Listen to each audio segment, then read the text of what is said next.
সমালোচনা জন্ম দিতে দুর্বার, মাঠের ক্রিকেটকে রংপুরকে হারিয়ে দিয়ে আরো বেশি দুর্বার। ইসলাম গ্রহণ করেছেন বাংলাদেশের জনপ্রিয় ক্রিকেট বিশ্লেষক সাংবাদিক দেব চৌধুরী। শুক্রবার জুমার নামাজের পর রাজধানীতে দারুস সালাম শাহী মসজিদে মুসল্লিদের উপস্থিতিতে তিনি কালেমা পাঠের মাধ্যমে ইসলাম গ্রহণ করেন। মূলত সেই দারুস সালাম শাহী মসজিদের খতিব ছিলেন আব্দুল হাই মোহাম্মদ সাইফুল্লাহ। তার হাতেই মূলত তিনি ইসলাম গ্রহণ করেন।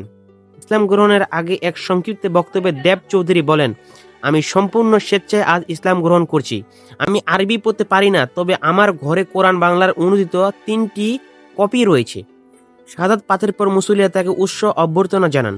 অনেকে তাকে আলিঙ্গন করেন এবং উপহার হিসেবে ফুল ও পোশাক দেন। সূত্র বাংলা এডিশন। ঘটনার সত্যতা যাচাইয়ে দেব চৌধুরীকে ফোন করা হলে তিনি RTV নিউজকে জানান, জি আলহামদুলিল্লাহ, আমি ইসলাম গ্রহণ করেছি, সবাই আমার জন্য দোয়া করবেন। দেবকে ইসলামের স্বাগত জানিয়েছে ক্রিকেটার শাহরিয়ার নাফিস। তার ভেরিফাইড ফেসবুক পেজে পোস্টে লিখেছেন, আল্লাহ আপনাকে কবুল করুক, আল্লাহ আপনার পথ চলা সহজ করে দিন, আল্লাহ আপনার জ্ঞান বৃদ্ধি করে দিন, আমিন।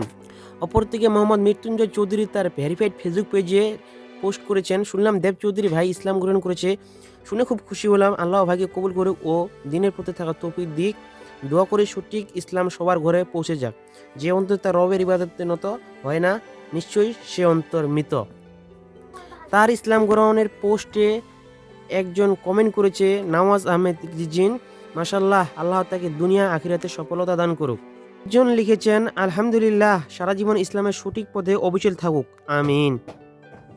আরেকজন কমেন্টে জানতে চেয়েছেন, বর্তমান নাম কি রাখলো।